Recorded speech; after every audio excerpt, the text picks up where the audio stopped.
आज हम क्लास 10 का साइंस का 5वां चैप्टर तत्व का वर्गीकरण।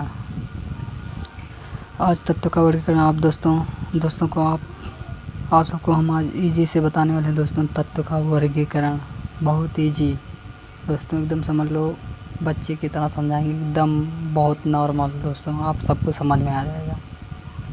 आप सबको ट्रिक भी बता देंगे सभी तत्व का याद करने को दोस्तों। जल्दी ही लाने वाले हैं वीडियो तत्व के ट्रिक का। चलो दोस्तों शुरू करते हैं हमारा 5वां अध्याय क्लास 10 का साइंस का। चलो शुरू करते हैं दोस्तों। तत्व का वर्गीकरण मतलब समझो। तत्व का वर्गीकरण मतलब समझो आप क्या होता है। तत्व का आवर्त का वर्गीकरण मतलब समझो दोस्तों क्या हो। तत्व का वर्गीकरण मतलब जानते हो दुकान में कैसे सामान रखा जाता है। सामान को अलग अलग करके रखा जाता है जो तुरंत मिल जाए हेरने पर, इसीलिए तत्व का वर्गीकरण किया गया। तत्व का वर्गीकरण इसी को कहते हैं दोस्तों, सामान को एकत्रित रखना, मतलब कि एक स्थान पर रखना, तुरंत मिल जाए जो अलग अलग रखना डिब्बे में कर जो तुरंत मिल जाए, इसी को तत्व का वर्गीकरण कहते हैं दोस्तों। चलो दोस्तों आगे शुरू करते हैं हम। हमारे आसपास के पदार्थ तत्व मिश्रण यौगिक रूप में उपस्थित है। यौगिक मतलब समझते दो तत्व का यौगिक होता है। दो तत्व मिल जाए, हाइड्रोजन मिल जाए, ऑक्सीजन मिल गया, क्या हो गया, यौगिक हो गया। मिश्रण किसे कहते हैं, चीनी और पानी को मिश्रण होता है दोस्तों, उसे मिश्रण कहते हैं। हमारे आसपास मिलते हैं बहुत। चलो तत्व किसे कहते हैं, ऐसे पदार्थ जो एक ही प्रकार के अणु से मिलकर बने होते हैं उन्हें हम तत्व कहते हैं। जैसे दोस्तों हाइड्रोजन क्या है, एक ही प्रकार के अणु से मिलकर बना है हाइड्रोजन। और क्या है, सोडियम सोना क्या है, सोना एक ही प्रकार के तत्व से मिलकर बना है। मैग्नीशियम एक ही प्रकार के तत्व से मिलकर बना है दोस्तों। अभी तक कुल मिला के 118 तत्व ज्ञात हैं, अभी मिला नहीं, ज्ञात है 118 तत्व। चलो दोस्तों आगे अब समझ लिए दोस्तों। चलो दोस्तों आगे अब तत्व का वर्गीकृत सबसे पहले किसने किया दोस्तों। शुरू यहाँ से अध्याय हो रहा है दोस्तों, यहाँ से इम्पोर्टेंट है, आप समझते जाना दोस्तों। हम आप सबको कहानी समझाएंगे एकदम कहानी की तरह। वर्गीकृत की अवस्था क्या है, वर्गीकृत की अवस्था क्या है, तत्व को सुव्यवस्थित ढंग से पढ़ने के लिए उनके अध्याय को आसान बनाने हेतु उनको वर्गीकृत किया जाता है। तत्व को दोस्तों मतलब आप सबको पढ़ना है तो हम आप सबको आसान ट्रिक से बता रहे हैं दोस्तों। इसी को क्या कहा जा रहा है, तत्व का वर्गीकरण मतलब किया गया है। सामान बिस्कुट टॉफ़ी सब अलग अलग रखा गया है। जैसे दोस्तों हमारे घर में चीनी चाय पत्ती सब अलग अलग रखा जाता है ना, उसी को तत्व का वर्गीकरण कहते हैं। चलो दोस्तों अब शुरू होता है। सबसे पहले तत्व का वर्गीकरण किसने किया, सबसे पहले दोस्तों हम प्रेजेंट टाइम से नहीं पास्ट टाइम से चल रहे हैं दोस्तों। डार्विन आइडर क्या थे, एक वैज्ञानिक थे। डार्विन आइडर एक वैज्ञानिक थे। इन्होंने क्या बताया अपने तत्व के वर्गीकरण जब इन्होंने किया, इनके ज़माने में जब तत्व उनके बढ़ते हुए परमाणु भार अनुसार क्रमवार लगाया जाए, मतलब कि इन्होंने क्रमागत लगाया, एक लाइन से लगाया जाए तो 3 तत्व के समूह प्राप्त होते थे। मतलब 3 तत्व के समूह इनको प्राप्त हुआ। इन्होंने 9 तत्व लिए कुल मिला के दोस्तों, इसमें लिखा नहीं है, हम आप सबको बता रहे हैं दोस्तों, वह है थ्योरी में। इन्होंने 9 तत्व लिए थे। क्या कहा इन्होंने, तिर्यक कहा। इन्होंने 3 तत्वों का लाइन बनाया दोस्तों। इन्होंने कहा क्या, तिर्यक नियम। तिर्यक के मध्य का तत्व पर परमाणु भार अन्य 2 तत्व के परमाणु भार के बराबर होता है। जैसे दोस्तों 3 तत्व है, हम पहले तत्व तथा तीसरे तत्व पहले तत्व तथा तीसरे तत्व का जब हम जोड़ के निकालेंगे दोस्तों परमाणु भार, तो दूसरे तत्व के परमाणु भार के बराबर आएगा। समझो दोस्तों कैसे, दूसरा पहला तत्व लिया, उसके बाद तीसरा तत्व लिया, इसके परमाणु भार को जोड़ के पहले निकाल लिया, उसके बाद बीच वाले तत्व का निकाला, तो एक ही समान आते थे। इन्होंने इसीलिए कहा तिर्यक नियम। चलो दोस्तों देख सकते हैं इनका तिर्यक नियम। देख सकते हैं दोस्तों कैल्शियम का कितना है 40.1 है। स्टारशियम का देख सकते हैं दोस्तों, देख सकते हैं दोस्तों 87.6 है दोस्तों। बेरियम का दोस्तों 137.3 है। सीमाएं उनके समय तक ज्ञात तत्व के केवल तीन तीन तिर्यक ज्ञात कर सके थे, मतलब कि 3 तिर्यक 9 ही तत्व ज्ञात कर सके थे जब इनके समय में था। डर्बेनाइन तिर्यक दोस्तों, इसका हम आप सबको ट्रिक बता दे रहे हैं। देखो दोस्तों याद करना है क्या, लीना के कासरबम कलबाराई। इससे दोस्तों आप सबको याद रहेगा लीना के कासरबम कलाबार आई, लीना के कासरबम कल आंटी बाहर आई, लीना के कासरबम कल आंटी बाहर आई, लीना के कासरबम कल बार आई। चलो दोस्तों अब भैया अपने न्यूजीलैंड को देख लेते हैं। न्यूजीलैंड अब आ गए, डर्बेनाइन चले गए। चलो दोस्तों हम न्यूजीलैंड भैया को देखते हैं क्या इन्होंने कहा। न्यूजीलैंड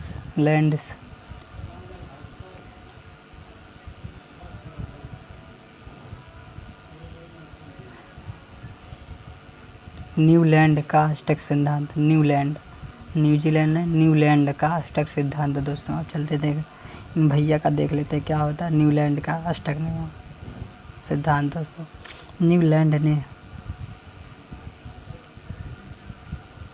न्यूलैंड ने तत्व के बढ़ते परमाणु भार के क्रमागत व्यवस्थित किया, पाया कि प्रत्येक 8वें तत्व गुण पहले तत्व के समान थे। दोस्तों ऐसे उन्हें जैसे उन्होंने दिया तिर्यक दूसरे तत्व के बराबर थे वैसे इन्होंने दिया। न्यूलैंड ने क्या दिया दोस्तों, इन्होंने क्या किया जैसे दोस्तों 8 तत्व लिए ना एक लाइन से। उसके बाद इन्होंने क्या किया, अष्टक नियम कैसे पढ़ा, सारे गामा पादा नीसा दोस्तों यह सुर पे इन्होंने कर डाला तत्व का वर्गीकरण सारे गामा पादा नीसा। जब इन्होंने सारे गामा जहाँ से शुरू करें पहले तत्व से सारे गामा पादा नीसा, जहाँ सा खत्म हो जाए उसके बाद 8वां तत्व आ जाए, फिर जहाँ सारे गामा पादा नीसा सा जहाँ आ जाए फिर आ जाए दोस्तों 8वां तत्व। इन्होंने यही बताया, अष्टक का नियम यही था। चलो दोस्तों देख लेते हैं। न्यूजीलैंड ने तत्व के बढ़ते परमाणु क्रम में रखा, व्यवस्थित किया तो पाया प्रत्येक 8वें तत्व पहले तत्व के बराबर थे। दोस्तों आप सबको हम बता ही दिए। चलो दोस्तों आगे, इनकी तुलना संघीय अष्टक की गई, इसीलिए इनके अष्टक का सिद्धांत दिया गया, संगीत पे किया गया दोस्तों ना इसीलिए। उदाहरण के लिए सोडियम, लिथियम एवं सोडियम धातु गुण समान थे। इन्होंने जो 8वें तत्व पाया, इन्होंने क्या पाया, लिथियम सोडियम धातु के गुण समान थे दोस्तों। तो दोस्तों आगे सीमाएं, ये नियम केवल कैल्शियम धातु हल्के तत्व तक ही लागू थे, मतलब कि इनकी कहावत ख़त्म हो गई, गलत हो गई। इन्होंने सब पे यही नहीं, अष्टक नियम नहीं लागू हो पाया। कैल्शियम में केवल हल्के तत्व पे लागू हुआ, हल्के तत्व पे सिर्फ हुआ, भारी तत्व पे नहीं हुआ। नए तत्व के गुण इस श्रेणी में मेल नहीं खाते। दोस्तों इन्होंने जो बताया ना नए तत्व के गुण का मेल ही नहीं खाते थे। चलो दोस्तों आगे, श्रेणी में तत्व के समायोजित करने के लिए न केवल 2 तत्व को एक साथ रखा बल्कि असमान तत्व को, जिनको गुण में कोई समानता नहीं थी, एक स्थान में रख दिया। मतलब कि इन्होंने क्या किया, जो समान तत्व असमान तत्व दोनों एक ही में मिला डाले और जो समान थे उनको अलग कर दिया। चलिए दोस्तों आगे, इनके मतलब कि रद्द हो गया, इन्होंने गलत कर डाला। 2-3 तत्व पे मिलते थे, क्या किस पे मिलते हैं, लिथियम पर और सोडियम, यह समान मिलते थे, लेकिन कैल्शियम में हल्के तत्व नहीं मिलते थे, इससे इनका सिद्धांत गलत हो गया। चलो दोस्तों आगे, मेंडलीव की आवर्तसारणी, इनका दोस्तों आप याद करके जाना क्योंकि यह बोर्ड में आता है दोस्तों। हम इनका बहुत आसानी से बताएंगे दोस्तों। इनका आता है दोस्तों सन 2023 में बोर्ड में आया था दोस्तों, क्योंकि हम पेपर दिए थे दोस्तों, हम जानते हैं दोस्तों आप सबके बारे में। आप सब इसको याद करके जाना, मेंडलीव की आवर्तसारणी पक्का दोस्तों आएगा दोस्तों, 100% आएगा। हम आप सबको कहानी मॉडल समझाते हैं दोस्तों। इनका 1 मिनट रुक जाओ, आप सबको अभी पढ़ाते हैं, बताते हैं, समझाते हैं। हम आप सबको इनका कहानी समझाते हैं। चलो दोस्तों शुरू करते हैं ना। मैक्सवेल मैक्सवेल मैक्सवेल की आवर्त दोस्तों, ये है जब ये आए थे ना, तब इनको तत्व कितना ज्ञान था जानते हो? 63 तत्व ज्ञान थे। तब इन्होंने क्या किया भैया, अपने सभी तत्व को कर्मागत सजाया, बढ़ते क्रम में तत्व को लगाया दोस्तों, 63 तत्व लगाया। और क्या किया भैया, इन्होंने कार्ड ले लिया, 63 कार्ड लिया, और 63 पे सभी तत्वों का नाम लिख कर अपने जो दीवार था, मतलब कि जो छत नहीं, दीवार नहीं होती, दीवार, उसी पे चिपका के दूर से देखने लगे। और इन्होंने पाया क्या, हाइड्रोजन सब में मिल रहे थे। तब इन्होंने क्या किया, हाइड्रोजन सब में मिलते थे, हाइड्रोजन सब में मिलते थे दोस्तों। फिर उसके बाद इन्होंने क्या किया, इन्होंने यहाँ बताया। फिर अब चलो दोस्तों आगे देखते हैं। तत्व के भौतिक तथा रासायनिक गुण इनके परमाणु द्रव्यमान के आवर्त फलन होते हैं दोस्तों। इन्होंने क्या कहा, परमाणु द्रव्यमान के आवर्ती फलन होते हैं दोस्तों। तत्व के भौतिक तथा रासायनिक गुण इनके परमाणु द्रव्यमान के आवर्ती फलन होते हैं। समझो दोस्तों, समझो, यहाँ आता है क्वेश्चन दोस्तों, इम्पॉर्टेंट है, वेरी इसको समझ लो।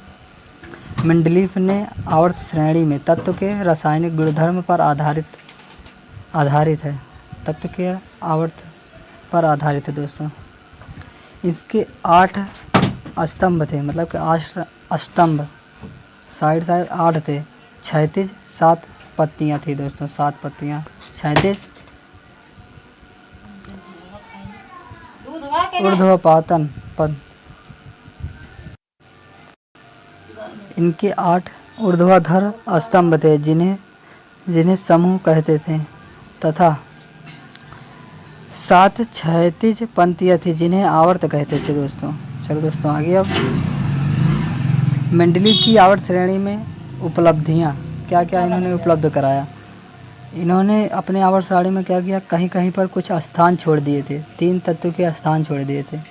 इन्होंने संस्कृत भी ज्ञान था दोस्तों, इनके संस्कृत भी आती थी। इन्होंने एकाएक संस्कृत, एकाएक आवर्त, 1-2 आवर्त ऐसे छोड़ दिए 3 स्थान। फिर इन्होंने बाद में इन्हें ज्ञात भी हो गया तत्व दोस्तों। इन्होंने अंतर्यामी होकर बता दिया कि बाद में 3 तत्व मिलेंगे दोस्तों, हम आप छोड़ दे रहे हैं आवर्त श्रेणी में। तब इन्होंने छोड़ा, फिर कुछ दिन वर्ष बाद पाया, क्या क्या पाया, जैसे स्कैंडियम, गैलेलियम, जर्कोनियम, 3 तत्व दोस्तों पाए। फिर उन्होंने तीनों तत्व वहाँ पे रखा ले जाकर आवर्त में। समान गुणधर्म वाले तत्व एक ही साथ मिल गया।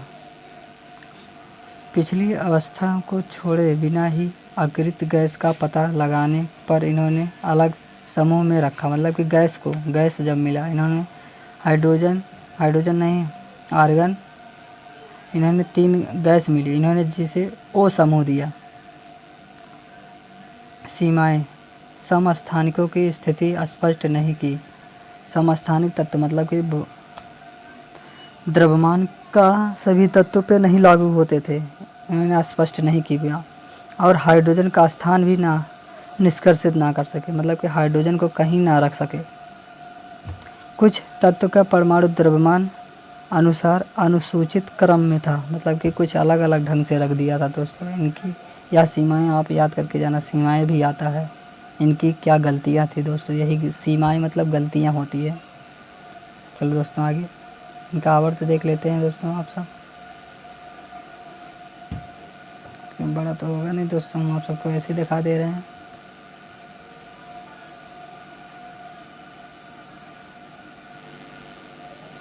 दोस्तों बड़ा तो नहीं हो रहा है दोस्तों, क्या बताएं, देख सकते हैं दोस्तों आप, हम ऐसे दिखा दे रहे हैं। इस वक्त क्या हो रहा है दोस्तों, समझ में नहीं आ रहा, दिखा रहे हैं दोस्तों। रुक जाइए आप सब 5 मिनट।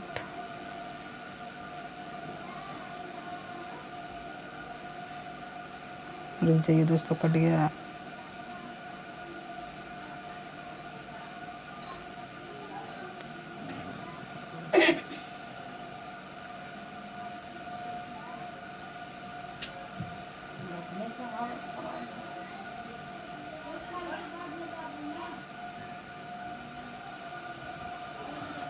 अब दोस्तों हम आप सबको दिखाते हैं कैसे कि आवर्त सारणी दिखाते हैं दोस्तों। देखो आप सब बढ़िया ये समझ जाओगे। देख लीजिए दोस्तों इन्होंने क्या किया, यहाँ पे देख लीजिए दोस्तों छोड़ दिया था स्कैंडियम जर्कोनियम। देखो यहाँ पे 3 तत्व दोस्तों छोड़ दिए थे, या देखो यहाँ पे तीनों रख दिए।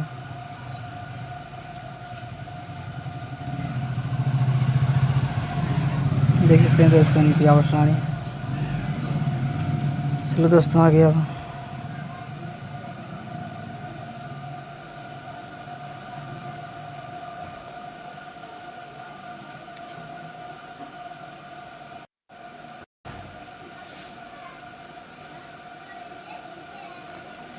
देखो आज दोस्तों अब हम आधुनिक आवर्त श्रेणी को बताने वाले हैं दोस्तों। बढ़िया इसी तरीके से दोस्तों आप समझना। मंडलीय का तो आप समझे गए होंगे, हाइड्रोजन को स्थान ही नहीं दे पाए, समस्थानिक तत्वों को नहीं दे पाए दोस्तों। उनकी 2-4 कमियाँ थी दोस्तों, और इन्होंने अक्रिय गैस को O मान के रखा, अलग रख दिया, अलग समूह में O मान कर अक्रिय गैस को दोस्तों। तो दोस्तों आगे अब आधुनिक आवर्त श्रेणी तत्व के परमाणु द्रव्यमान तुलना में उनका परमाणु संख्या अधिक आधारभूत गुणधर्म हैं। आधुनिक आवर्त के नियम के अनुसार तत्व के गुणधर्म उनकी परमाणु संख्या के आवर्ती फलन होते हैं दोस्तों। इन्होंने संख्या कहा, उन्होंने कहा था द्रव्यमान, इन्होंने संख्या कहा, संख्या के आवर्ती फलन होते हैं दोस्तों। आधुनिक भैया ने कहा। तो दोस्तों इनका देख सकते हैं आधुनिक पीरियोडिक टेबल दोस्तों, देख सकते हैं दोस्तों आप पीरियोडिक टेबल कैसे है, देख सकते हैं दोस्तों।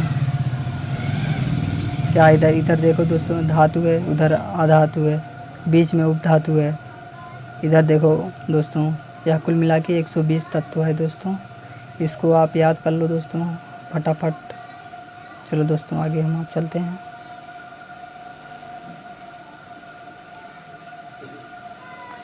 मंडलीय की आवर्त श्रेणी की दोष आधुनिक, मतलब कि इन्होंने क्या क्या सही किए, क्या क्या कैसे कैसे रखा दोस्तों। चलो आवर्त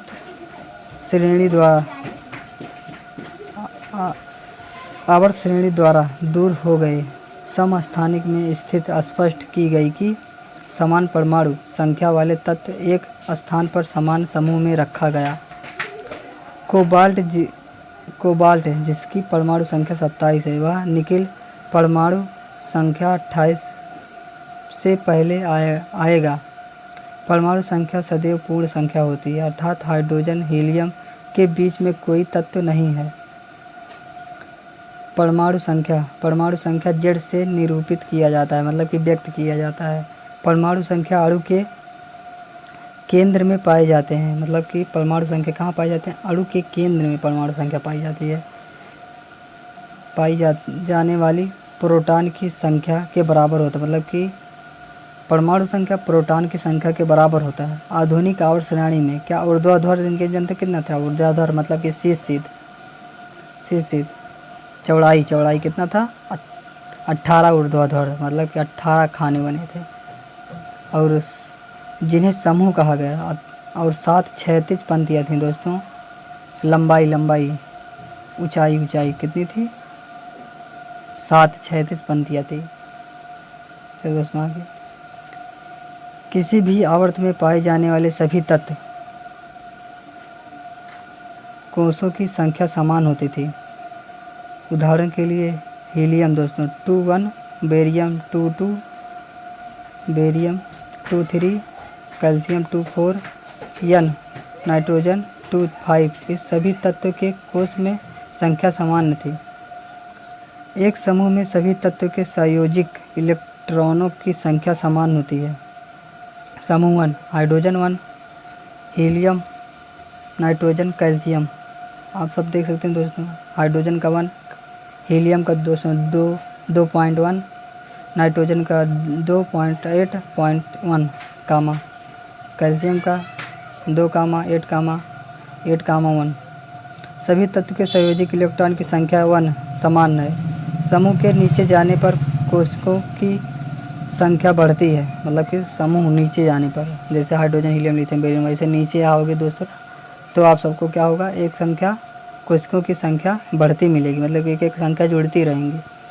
किसी विशेष आवर्त में पाए जाने वाले तत्व की संख्या इस बात पर निर्भर करती है कि इसका इलेक्ट्रॉन भिन्न कोशिकों में भरे जाते हैं, मतलब कि इलेक्ट्रॉन भरे जाते हैं। विभिन्न कोशों में भरे जाने वाले इलेक्ट्रॉन की संख्या के आधार पर आवर्त के तत्वों की संख्या बता सकते हैं, मतलब तत्वों की आवर्त की संख्या बता सकते हैं दोस्तों। किसी कोश में इलेक्ट्रॉनों की अधिकतम संख्या सूत्र 2n² द्वारा निरूपित किया जाता है, जहां n दिए गए कोश की संख्या दर्शाता है। उदाहरण के लिए दोस्तों पोटेशियम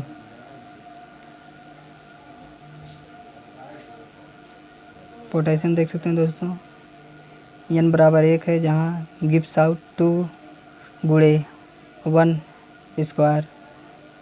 2 तत्व प्रथम आवर्त में 2 तत्व हैं।